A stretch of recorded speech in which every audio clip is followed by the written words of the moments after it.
Now, just as we were talking earlier, let's take you now to South Africa. The Electoral Commission, IEC, has changed the ballot paper there to prevent confusion of colors and logos for parties that look too similar for the upcoming 8 May elections. The IEC says in the past it used a random draw to determine which party comes first on the ballot paper, and then all parties follow in alphabetical order.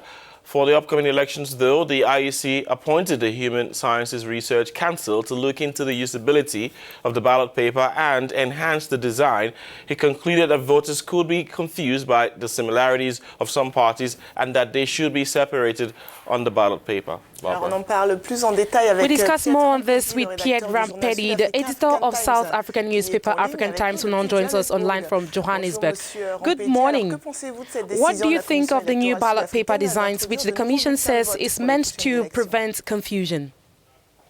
It's actually a good move by the Independent Electoral Commission for various reasons.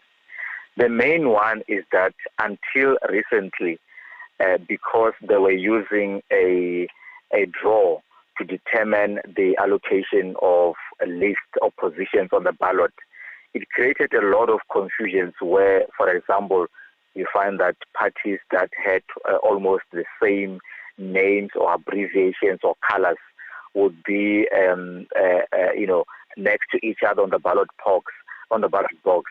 And during the 2014 general elections, there was a very suspicious incident where an unknown, newly established party called the African Independent Congress, whose colors were not that different from the ruling, the ANC, managed to win a couple of seats in parliament.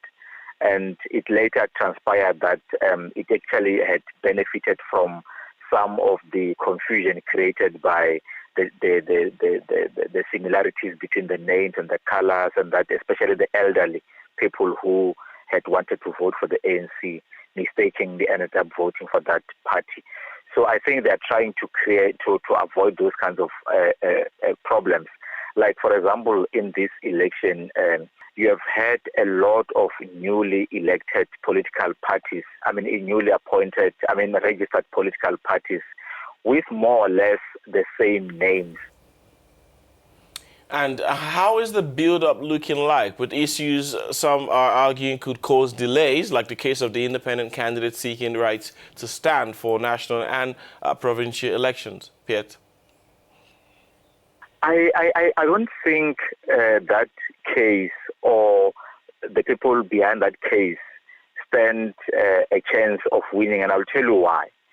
I mean, all the parties or the independents have been aware since the last general elections in 2014 that the next elections would be taking place in 2019. And for them to, try and push for this constitutional amendment or the amendment of the electoral laws on the eve of the elections, I think even if they were to go to court, they are likely to lose on the basis of, having approached the court belatedly. And given that this is not a case where nobody knew when the next elections were going to be held. So, and you also know that in South Africa currently we are using a party list system.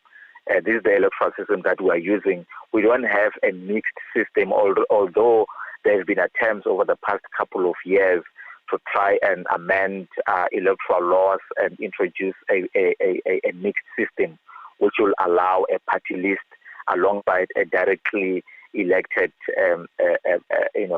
party representation, which is what these candidates are trying to push for. But the fact that this was never done over the past 24 years, and the fact that even in this current term of parliament, nobody tabled such a motion for the amendment of the electoral laws, I think it will work against these candidates because they only approached the courts in recent weeks.